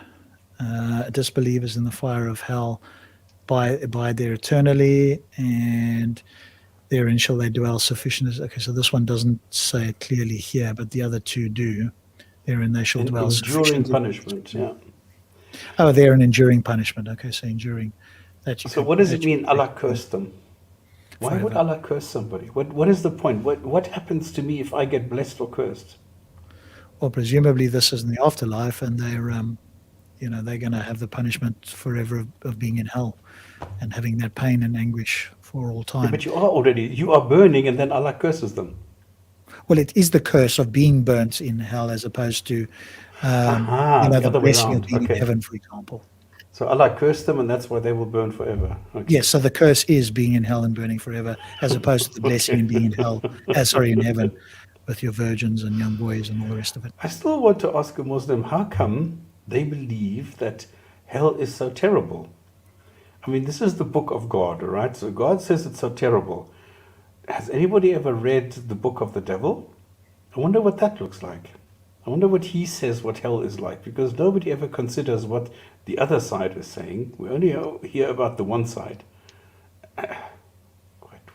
Well, I mean, they might respond by saying, well, you can't trust anything the devil says because he's evil. And by definition, you couldn't tell whether he was lying or telling the truth. So that's why whatever, if you could establish that it was a devil, you wouldn't pay it any heed, because it could be deceptive. It may not be, but there will be an evil intent. And so therefore not reading it or not, finding it out or whatever is better. Why would you want to find out about that which is mistaken or has evil intent? I would. I would like to see I would like to see both contracts before I go and sign one of them. Assuming that either of them are necessary or true, right? Correct. There could be some other option. This is one. I think this was a huge, long thing, and I just brought it down to one short sentence. Those before you were richer, stronger, and losers. Now, how does that make sense? Okay, Benny, bro, you say this is so clear and everything. Please explain this to us. Those before you were richer, stronger, and losers. How is that possible? Show us, tell us. Why? How? Okay, should we spend time on this one? No, just highlighting their enjoyment of their portion. It's a lot of waffling. Yeah. Okay. So the next one is, haven't they heard of destruction? This is also another long one. Okay, destruction, and this is funny, and genocide by Allah. Who was not wrong? They were. So it's quickly putting the blame on the not Allah, even though he did everything. I mean, he punished them, but you're not allowed to say that he was wrong in doing that. Now, all these people are all, I mean, did they exist? Some people say yes, and this is sort of a city that does sound like another one, and there were some people, and Ibrahim is somebody that we've heard of, but think of what you're doing. The city's overthrown means that there are two cities which apparently were populated only by gay men. Okay, that's quite funny. Goodness. Okay. And 71, believers obey, they do right, pray and donate. So this is the opposite, okay? So 69, they were richer, stronger, and losers. And here, no, hang on, where was it? They do bad. There was a sentence just now. Where was it? You're not stopping on 70, stops. We can stop on 70, yeah. Just then we know where we start again next week. Okay, let's stop on 70 then. Because this is the 71 is the opposite of one that I have just read. Here. Because 67 says hypocrites don't obey, and 71 says obey. They do wrong, they do right, they ignore, they pray, and donate. So this is the opposite of. Okay, so we went up to 70, so we shall continue with the next one in next week's episode. All right, this brings us to the theme of the week, which is the pillars. And we're coming to pillar number 4, fasting. And there I'm very happy that Mustafa is here, because I just have some very general comments, because in the Quran, if you read the sentences on fasting, you will find that they're very generic. In other words, it doesn't tell you when you need to fast, it doesn't tell you what you need to do, and so on, and so on, and so on. The one thing that it does, it gives you some guidelines. So what you do is it tells you no eating or drinking, lower your gaze, no arguing or fighting, or avoid anything, whatever. No smoking, try quitting for good. Don't waste time on useless activities. No swearing, lying, and backbiting. The funny thing is, this is when people are encouraged to pray more and kill more. This is quite weird. Then it says you need to pray all your 5 daily salahs on time. So pray exactly when, I don't know when. I mean, this is when your smartphone tells you to pray. This is the correct time. This is on time. This is when. Study and learn Islamic knowledge. What knowledge? How to beat your wife or what? What are you supposed to learn? How many slaves you're allowed to keep? How many sex slaves you're allowed to have in one night or whatever? I don't know what you're supposed to learn here. Recite and learn the Holy Quran. Well, same thing. Do lots of dhikr. I don't know what that is. Make lots of du'as. In other words, lots of prayer and telling, look after this and help this guy and blah, blah, blah. And then give in charity and help the poor, which we've already seen is not really charity. Now, the point that I'm trying to make is we are not told in the Quran when exactly this starts, when it stops, what you're allowed to do, what you're not allowed to do. So half of these things are made up. In the Quran, it says from during the daytime, but there are some scholars who say, no, it needs to be from sunrise to sunset, and others are saying, no, when crack of dawn, in other words, when you see the first light coming up until the last light leaving. So there are different times in the different madhabs and the different legal areas where they are interpreting things different. And that's all I have to say about it. I mean, it's dubious at best. Not drinking in the desert for a full day is actually quite stupid. You have countries or areas where you don't have sunset or sunrise, so this doesn't apply. On the other hand, if you go to the ISS, you have one every 45 minutes. Thank you, Fauji. Dhikr means remembering and talking about Muhammad and Allah. Okay, so it's remembering and talking. Thank you. And if you are on Mars, none of this applies, because the whole thing is supposed to start with the first sighting of the moon during the 9th month, and during Ramadan, and this is supposed to stop when the last time you see it. You can't do that on Mars. So all these rules and rituals are actually quite silly because they don't apply anyway. This is the typical thing, ancient superstitions of a particular region, of a particular area in a particular era. That's my lot. Well, with Ramadan fasting too, there's if you haven't noticed, can you guys hear me? Yeah. No. Yep, you're Okay. coming through fine. So if you've noticed, there's always this debate on when the moon sighting has actually happened, or for both Eid and the beginning of Ramadan. And some groups start early, some groups start late, and it just causes it every year. If you've noticed, this happens, and there's a huge fuss in the Muslim community on, oh, if we've not seen the moon, then Ramadan has not begun, or Eid has not begun. Like, the following month, Ramadan follows Shawwal. Yes, the first of Shawwal. First 3 days of Shawwal are Eid, basically, or the giant feast. So it is very embarrassing. Like, why can't you all have a fixed date?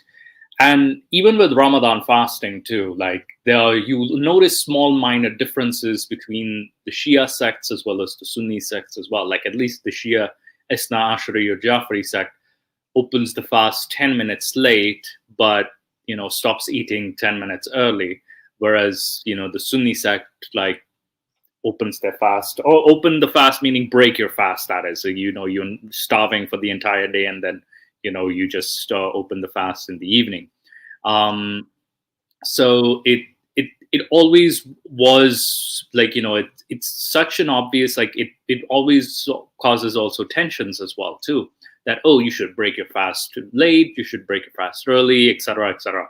So it's kind of even Ramadan fasting, there's no consensus as to what exactly is, what can you do and what can you not do during fasting, that is.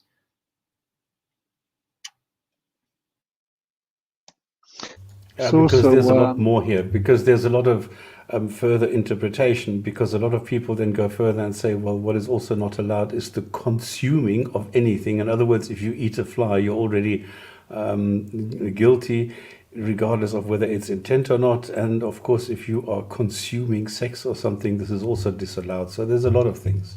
Even teeth is a contentious issue as well. Like some people even choose not to brush their teeth during Ramadan. I was just going to say the brushing of teeth and also the swallowing of saliva.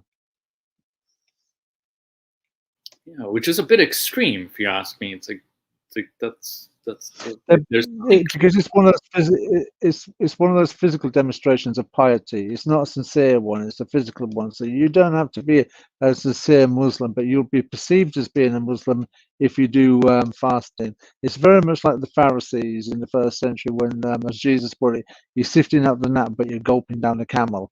So all this kind of like, can you swallow your spit or toothpaste, or toothbrushing your teeth? It's very much on the same level as the first century Pharisees.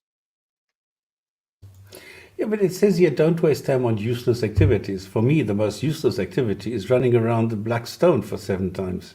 I mean, what is more useless than that? Being a Muslim? Yeah, but that's exactly the point. What do you have to do as a Muslim? Run around the Kaaba. But then it says here, don't do anything useless. But that's the same thing. So, this is, your whole value system seems to shift. Yeah, but look where at that, you're suddenly thinking that going around a stone is valuable, but reading a poem or eating, I don't know, healthy food or drinking clean water is not useful. And I think it is. Well, the thing is, though, look at the things that you don't do. It says that no smoking or try to quit. Yeah, the governments, the kuffar governments, the non-believers, they even have it on their packets of cigarettes, smoking kills. They ban smoking because it causes because via passive smoking, people can get hurt. And tests have proven that people have sort of got via proxy cancer from passive smoking. And so in the point, what I'm trying to say is smoking is a deadly thing to do. You could say it's suicide in slow motion, and yet the counsel here is don't smoke. You would think it'd be a bit stronger than that, given the dangers of smoking in the Islamic world. I find that a bit strange. It is. I also found something interesting, like in the don't waste your time on useless activities. There's a video game console, and most Muslim teenagers and people in their 20s, I know, are actually exactly doing that. They're exactly doing that. They're playing their PlayStation and Xbox. I used to do that with Ramadan. That's my way to waste time, because I was looking at the watch like, no, I'll just play another round of SmackDown versus Raw or Need for Speed, right? Because it's a very valuable way to waste time. Well, the point, the really bad point here, though, is that you are usually not doing much during the day, and then you're making a pig of yourself in the evening. And I've seen how people go crazy. I mean, not only on Eid, but on a daily basis in the evening, because somehow they think, well, I need to catch up now. I need to make up for everything that I have missed. But in reality, all you've done is you've skipped lunch. There is no reason to stuff your face now. There's no reason to think that you need to really catch up and have like 3,000 calories in one evening just to catch up on because you skipped lunch. But I've seen what people do, how they stuff their faces. So it's quite amazing. The whole point of fasting as well is kind of like for a lesson in learning what it's like to be impoverished. That's one of the points of fasting. And yet when you look at the Muslim world, particularly the affluent and rich Muslim world, like the Arab states that are whose wealths are predicated on oil, you find that this lesson that Allah has given mankind, particularly the Muslim world, has people do it because they want to say that they've done it, but the wealth is still disproportionate. It hasn't, fasting as a lesson, as an object lesson from God to the Muslim world, has done nothing. The Muslim world is still impoverished. And you would think that this is where I say this is all very much like the first century Pharisees. It's all done to be seen to be doing it.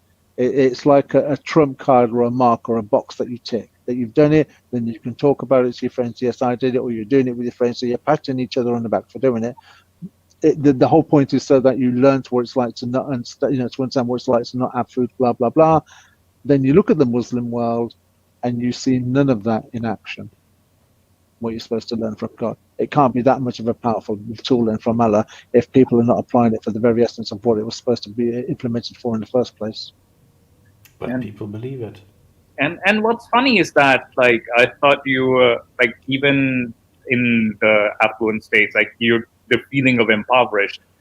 I've seen, like, people sleep the entire day and then just stay up the entire night. So that just defeats the purpose of feeling impoverished. So, and especially in the Arab world, like, I've seen this, people are, like, I was surprised that, there's people just lying around just sleeping. And they just wake up and open their shops and, they start doing business at night. It's like that just defeats the entire purpose of, feeling impoverished or feeling like you're poor. And the thing Another is... comment has been deleted. Aisha never testified she was physically ready for sex at age 9. This comment did not make it into YouTube. Yes, obviously an algorithm, something going on there that's just blocking certain words, or maybe a key phrase, couple of words, or whatever it is. And I thought it was sex, but it's not, because this one is there. You claimed there was testimony that Aisha was physically ready for sex at age 9, because this is what Benny Bro was actually claiming, which is not true. And then Aisha never testified she was physically ready for sex at age 9. And this is not there, so this is quite funny. So I just happened to notice this. So we have lots of problems here with fasting. Number one, it's inconsistent with reality that it starts with the sighting of the moon, because the sighting of the moon happens in different places at different times, at different places, different whatever, very different. And they are not allowing, and this is the funny thing, they are not allowing the observatories in Dubai or Abu Dhabi or in wherever to take over and make accurate predictions.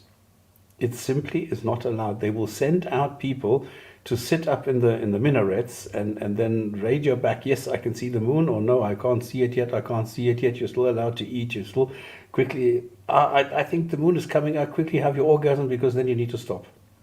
Can I just ask, Stops, how long has the war been going on between Saudi Arabia and Yemen? Ooh, that's like 2.5 years or something. 2.5 years, yeah. Have there been in the past 2 years 2 30-day cessations from war? There's no evidence of that. There's apparently. I'm just wondering about that guideline there. Stop arguing or fighting. Yeah, the fighting did not stop. It actually did not stop. If anything, it continued. Yeah. Against their own Muslim brothers. Yeah, against their own Muslim brothers. Yeah. There are terrorist groups who intensify the actions during Ramadan because they say it's the holy war. And what is more holy than destroying the kuffar? And that's the excuse they use, like, oh, we're destroying kuffar, that's why we have to continue waging this war. Yeah.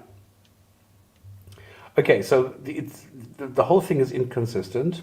Then you have different sightings in different regions of the planet because we're not on a flat Earth. Then you have areas on a sphere that don't have any kind of sunset or sunrise for 3 months even. So you can't fast for like the entire month. That's stupid. So the whole thing is totally inconsistent. And the thing is that they are saying, well, you have a smartphone. Allah invented the smartphone or guided us to invent the smartphone to help us, get some sort of control over the fasting period. But what about people 200 years ago? How did they manage to do that? There were no smartphones, but they were already in Norway, they were already in Canada, and what? Nothing. How can they fast? They can't. Not according to the Quran anyway, and not according to the rules of the Sharia. So the Sharia is pretty useless when it comes to fasting. Well, one of the things that is totally useless. Then you have the health issue where you can't drink. And now, please appreciate this. If you are in a hot country, like let's say in North America somewhere, and the day is like 20 hours long, for you not drinking for 20 hours can be lethal. Now, on the other hand, you have the Quran saying, if something is too much for you, don't do it. So if you need to, then you can break your fast, you could drink, you could do. But then what is the point? I mean, this is the most useless thing on the planet, to go and skip lunch. For what? What are you doing? Why is it that you are demonstrating, and Mustafa pointed this out in Thunder as well, that all you're doing is you're demonstrating to your peers that you are doing something for your own delusion. So you are demonstrating your level of delusion by not eating for a certain amount of time. And that can be dangerous. And then on top of that, when this is finished, you go and you gorge yourself with, I don't know, with unhealthy stuff again, because I've seen what people do. They go to McDonald's, to the 24-hour McDonald's, and they take a whole tray full of hamburgers and they sit down and gobble them down. Yeah. And what's an interesting story is that my first Ramadan in Canada, even in regions like Pakistan, it's very manageable, but it was in Canada. I was 14 years old and it was summertime, and the fast wouldn't like break until like 9 p.m. and I had like sari, and I usually am the person who would skip sahur because, you know, what's the point of staying up or waking up and then eating and then I can't fall back to sleep. So I did that for 21 days straight. And then I fainted on the 21st day, and I needed, I needed a meal, and then I stopped fasting after that. I was like, nope, I'm not doing this again, especially in a Canadian summer. No, like I'm not repeating this mistake because Canadian summers are very long. I told my parents, like, if it's a Canadian winter, I'm doing this, but like here, because the weather is dry. And especially like the land is actually like the hemisphere is actually closer to the sun. So it's actually a lot more dangerous, and and we also have a lot more ultraviolet rays as well. So it's not. You're covering your microphone. You're hungry. Are you eating? There you go. Now we can hear you. There we go. Okay. Yeah. So yeah, it's not feasible to like do it in the summer, and even if you do it in the winter is the easiest one. Like you're waking up at 7 and then eating at 5 p.m., which it's still manageable. It's still not advisable at the same time, and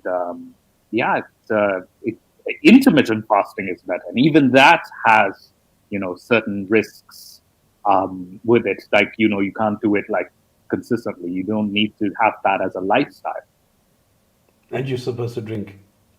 And you're supposed to drink. Yes, you can drink, and even in other religions like Hinduism, you can eat certain fruits, for example, or like drink certain juices. So at least you can replenish yourself in some capacity, at least in the Hindu practice. But in the Islamic practice, it is brutal. Like no water. Well, Rob does this periodically, and he sort of controls it. It's a very balanced thing. It's not something that he will go crazy and then like after a couple of hours go crazy and do the opposite. So this is a more controlled and more I don't know, I call it educated way of doing it. I wouldn't, but I mean, okay, why not? But at least this is in a controlled environment. My understanding is that it sort of resets the metabolism. So I do every so often I'll do a 3-day water fast. So I'll drink about 4 or 5 liters of water a day. That's all I'll have for 3 days. On the 4th day, I'll have soup or something like that is sort of a watery thing. So I don't go straight into the hard foods. And other times I'll some other times that might be a precursor to a 7-day juice diet where I have all these juices, and every 4 hours I'll have a specific juice that's been specially made. Cost me about 200 quid for a week. But then towards the end of it, I'm feeling amazingly good. I'm going to probably try a 2-week version. They do up to a 30-day version, but I'm going to possibly try a 2-week version. But what I noticed in summer is that having done the 3 days, that sort of got the body into it. Then you do a colonic irrigation just to clear the body out. And then you're doing the juicing, and it's every 4 days. The first couple of days, normally either with the water or the juicing is where the body's got to get used to it, and I make sure that I've got time to rest on those days, so I'm not working hard or whatever, and then the body gets into the swing of it. And like I say, when I was running in summer and doing the juicing, I was running my fastest times without trying to. I don't start to run like 3 or 4 miles and try to run fast. It just happened to be the case, and I felt good afterwards, and I slept well, and I was like, wow, this is amazing. Obviously, it's very hard to keep it going because either I have to buy it, which costs a lot, or you have to sort of make it up. You can follow the plan and so forth, but it's also, all the natural things done in a specific way to keep the body getting the nutrients, but in a way that clears everything else out. And then at the end of that, the important part, again, is to wean yourself back onto solid food, but start with soups and stuff like that. So you slowly, gradually introduce it. Otherwise, it's again, kind of the body has to readjust to solid foods very quickly. And that's not the ideal way of doing it. But all the time I'm drinking water and I'm resting, and it's throughout the day, and it's not leaving it without doing anything. I just don't think that's good for you. And that is the difference, exactly. Yeah, that's a very good And it's point. based on science, and it's based on, again, I'm noticing what's working for me, and I'm appealing to the experts and then testing it to see if it works for me, because it may not work for everybody, right? Not everything works for everybody as well. And so, that's the better approach to do it, rather than, and if it were in the Quran and we could show that it was demonstrably healthy and so forth, then that might be a good thing, especially if nobody else knew about it. Then, that could be the case, but there's no good reason to believe that. Again, Muslims will appeal to random things that are trying to apologize and claim that this is a good thing, but it's taken out of context. It's not properly researched, and I don't think that it's a good way to live your life. And as Stop said, and I think you guys have alluded to, then the body suddenly grabs onto it, because when there's a fasting period for the body, anything that you take in is kept internally longer, because the body's kind of getting used to being in a fasting period. And so you'll put on weight, you'll keep all of the stuff which you would otherwise burn when your body's in a normal, eating state and moving around and all the rest of it. So I think he just got it wrong. There's nothing wrong with as you say, a controlled or a well-designed fast of some sort. But the whole this sort of fast, of course, has been taken to the extreme, and I don't see any good reasons or scientific evidence that this is a good way to do things. I think it's just going back to the first century. I think it's just one of those things that have been devised as a physical demonstration of piety. There is no practical or spiritual advantage to any of this. It's just a display of piety. Yeah. And this is the funny thing, that this is one of the 5 pillars of Islam. This, for me, makes it crazy. That there is so much pressure on this fasting during Ramadan that it's beyond anything. Okay, I can understand that you want people to pray and show your piety, but this fasting is totally, utterly useless. It actually borders on dangerous, and then it is made into one of the 5 pillars. And that, for me, is crazy. I mean, if it would be the same as, read the Quran once a week, that's great. I mean, why not? Then, okay, if you want to fast for a couple of days, or what Rob is describing, okay, why not? It's not going to harm you if you do it properly. But this adamant command, you must do this for this amount of time, when it doesn't really specify what it is, when, where, how, and so on and so forth.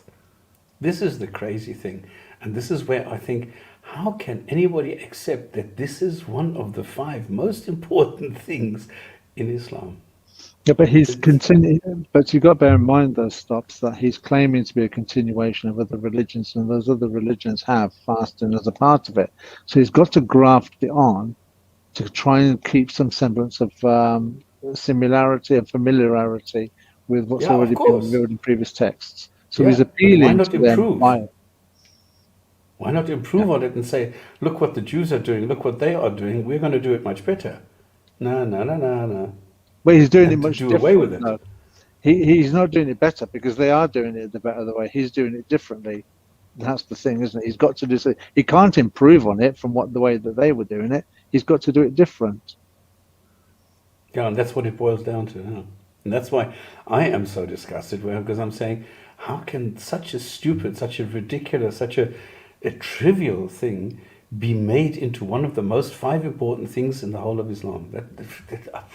I can't get my head around that. Really, this is crazy. Yeah, you could imagine so many better things in the sense Yes. of meditate, eat healthily, go out for walks, drink lots of water, read the Quran and try and understand it. In fact, just engage in critical thinking, understand science, do the things that would actually, improve you as a Benefit. person and well-being of humanity and the world in general. There's so many things that humans could be doing rather than this sort of long, unscientific and potentially, if not probably, unhealthy way of behaving for such a long period of time, and then excusing people who can't do this. Presumably, again, this is. I wonder if this was sort of put in there, and then some people went, "Oh, I can't do this," or "I'm about to die," or whatever. So there was this idea of, well, okay, you can excuse people, and then we're sort of going to give subjective excuses as to why people don't need to do this. Because it doesn't cost money. You think about it. Allah, who knows all things, would have known the state of the Muslim world several centuries ahead of time from the point of view of Muhammad's day. So he could have said, well, if you want to learn what it's like to be poor, why not sacrifice some of your goods and provide it to the poor, like build houses for them, provide good shelter for them, give them some land so they can, and give them some stock so they can either, so they can farm or have cattle on that land, or sponsor one of the poor people's children to go to university to get a higher education. But that costs money, and people don't want to spend in a holy way, do they? So you have to show some kind of demonstration that didn't cost any money. And this is not easy, and I would argue not necessarily the most healthy way of doing things. But again, that goes to the idea that, hey, this is all a test, isn't it? And like you say, you don't have to spend money, but you do have to spend a lot of your time. And if everybody else is doing it, then you kind of feel like you ought to do it. So there's the societal pressure involved in doing this if you're in that sort of area as well. And I don't know, Stops, you obviously over there in the Middle East. What happens during this period? Can you still go and eat stuff as a non-believer? Are shops open, or how does that work? What do you mean, what happens? Like, how's the environment like? How's the environment like? Like, are the shops closed till Maghrib time? Or Yeah, totally. Shopping centers. Even, I mean, in one of the fancy shopping centers, which is like a triangle in Doha, they even let out the water because they have gondolas and everything, running around in this triangle. And they even let out the water. They stop the ice skating. All the shops have to close. The only thing that is allowed to open is the Carrefour, for example. And even in a fancy place like Villaggio, you have to close everything during prayer times. So if you are, for example, inside of Carrefour, they tell you, okay, now you need to leave for half an hour, then you stand outside. So what I used to do is I used to grab some fruit and a sandwich. I used to go sit in the car and go and eat there because you have to hide. You're not allowed to do it in public. So I used to sit in the car, eat something, drink something, have some fruit, grab something, and then half an hour later go back and do my shopping and then go home again. It's crazy. It's so, it's so like a ritualistic thing where you're just trying to prove something, but it's nonsensical. And the lengths people actually go to, try to like maintain this practice. Even in Pakistan, they introduced like this law where it said that you could be fined if you found eating in public because other people's fast, you're like disturbing their fast. You are oppressing them. So you could get fined, or you could even go to jail for that. And what's funny is that apparently in Ramadan, the month, apparently demons and devils are chained up for some reason. Like they're chained up, and apparently the more good deeds you do, you get more points. So there's this constant stress of like more points. So this is where the biggest hypocrisy of the Muslim world is exposed, because self-serving individual, the most self-serving individual, will be the first one doing the charity, will be the first one doing, doing good things, or doing all this, anything that's like benefiting the public, because they want the points. They want the points so they can go to heaven. So just defeat the purpose.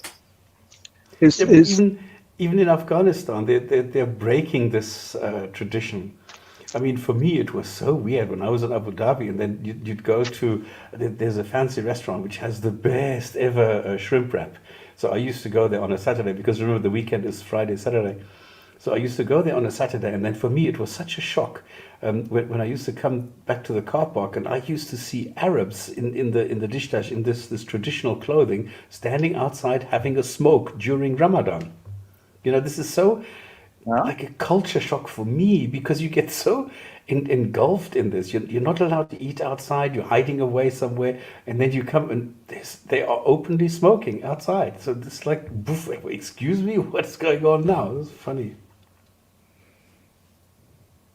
Yeah, people just say that they're bad Muslims, right? They're not following the message properly. But there is resistance within the community who are realizing, no, this is actually quite silly. I wonder, Stops, I haven't looked at the data, but is it the case that violence sort of peaks towards the end or during Ramadan? Or is that just... I don't know. I've not. Is that just or potentially a misconception? I don't. Are you talking about domestic violence? Or either that or violence against non-believers? I don't know. I've never seen a statistic. To terrorist attacks, but again, I'm not going to claim that it's specifically because of Ramadan, but I mean, there may well be a correlation between, that sort of thing and attacks on non-believers, certainly in certain countries. Probably because it's perceived as being a very holy month, so to kill a non-believer during the holy month would be seen as an extra reward. This was what also led me to doubt the existence of at least the claims of Islam, or at least because there was this claim that devils are chained. Okay, so why are these terrorist attacks still happening then? Why is the devil still tempting them? Apparently the devil is still, or Satan is still powerful enough to have such a massive influence as to kill so many women, children, and innocent civilians. So is the devil really chained, or is this just such a huge lie? Me doubt. That's what made me doubt. That was what set the seeds of that. For me, I look at this. This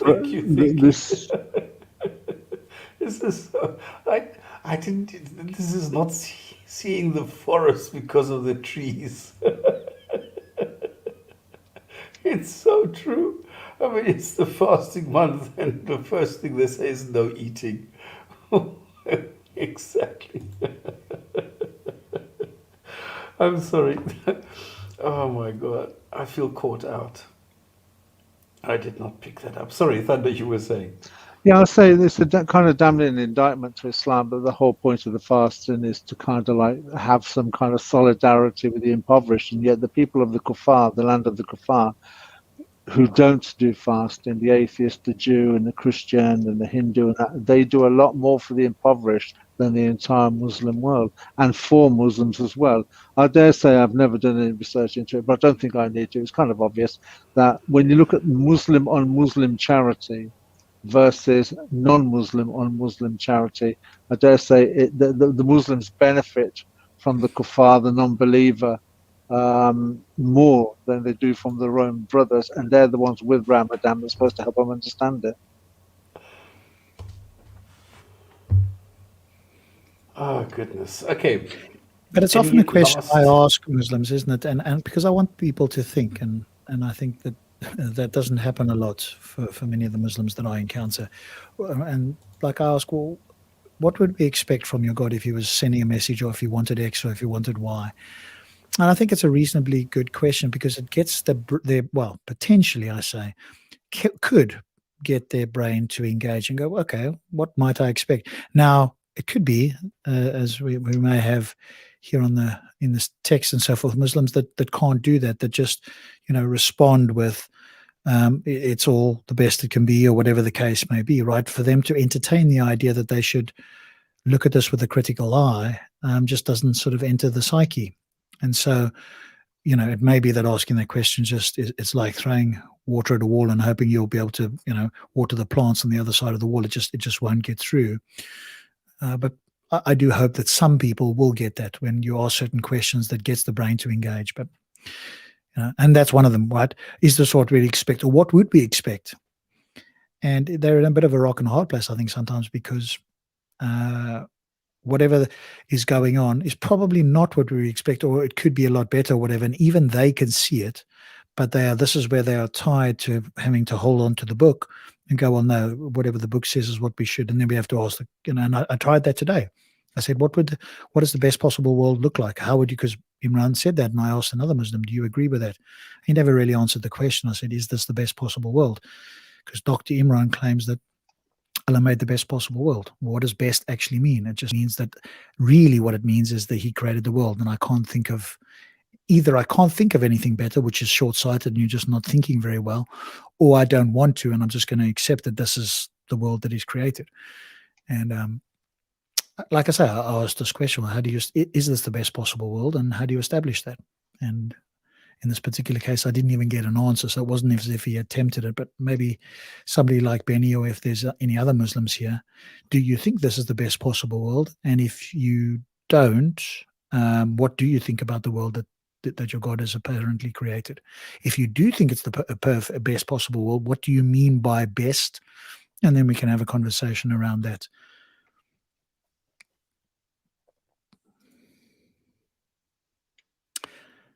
Please give us a thumbs up and let others know, especially Muslims of the show. Yep. And if you are a Muslim that is in the chat and you want to come and talk about any of this, or tell us why you think this is one of the 5 pillars and why it's one of the best 5 things that any human could do, even in Islam, then yeah, we can obviously talk about that. One of the comments does say, recite and learn the Holy Quran. And yeah, apparently this is a tradition where, you're reciting the Quran, but you're only reciting it in the Arabic language, right? So you're kind of like displaying the poetic nature of it in Arabic, but you're not exactly understanding it, especially in Pakistan, this is a tradition. But however, I've had a Muslim friend of mine, she tried to read the Quran, the translation that is, and she couldn't do it. Like, she's like, I just started to chapter 2 and I just couldn't go forth with it. She tried to commit to it. I think it was just the vagueness of the language, and it was just not making any sense. So it's funny, like, and this is the case with most Muslims. Even myself, when I was 14 or 15, I tried this. Like Surah Al-Baqarah, it's the one chapter, like, because we have the tendency of reading like first chapter to the last, you get stuck in Surah Al-Baqarah and you never move forward from there, especially during the month of Ramadan. And then you just give up, basically. So it's like you never really understand the book, or even if you read the translation, it just goes over your head. But isn't it interesting that this is the sort of response you get? The best possible world to put you into trial and test. And then I have a question that will blow Benny's mind. Benny, if you're listening, what would a world look like that was not the best possible world? How would you establish that the world might not be by Allah, that you may have been tricked? What would the not best world look like, or less than best world look like? I'll leave you to ponder that, probably for the rest of your life. But here's your reply to Dr. Imran.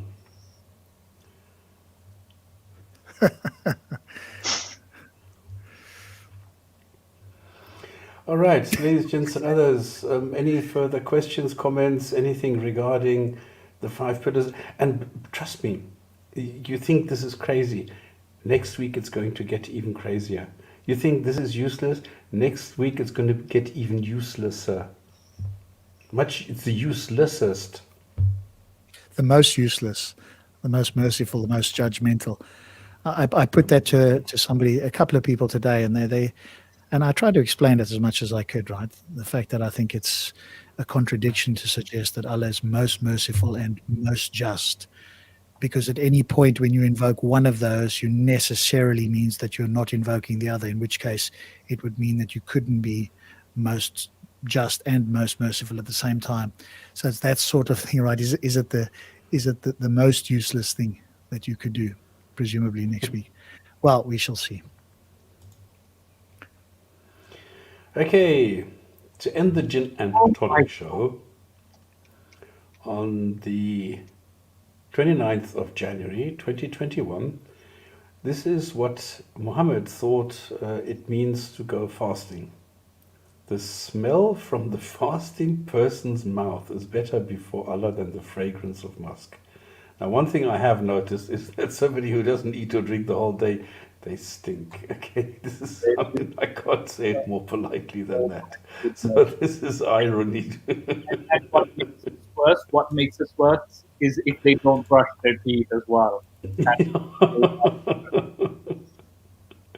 well, obviously your body is trying to survive and trying to get rid of impurities potentially, or at least some of them, and hold on to other things. And obviously that will affect people around you, especially if you don't wash every day or whatever the case is. On that note, on that high note, gentlemen, thank you very much. This was the Gin and Tonic show for Friday the 29th, and we'll see you next Friday, where we're going to handle the fifth pillar, which is the Hajj. Okay, Have you got Hadith a day? Yes, you just that done was it. the Hadith of the day. Yeah. Oh, sorry. Of the week. The smell from your mouth after fasting, that was the Hadith of the week. The wisdom of Muhammad. Yeah, I think, bye, guys. See you next week. Did it in a different way. Good night, and we'll see you on Discord, those Bye-bye. who want to pop over there.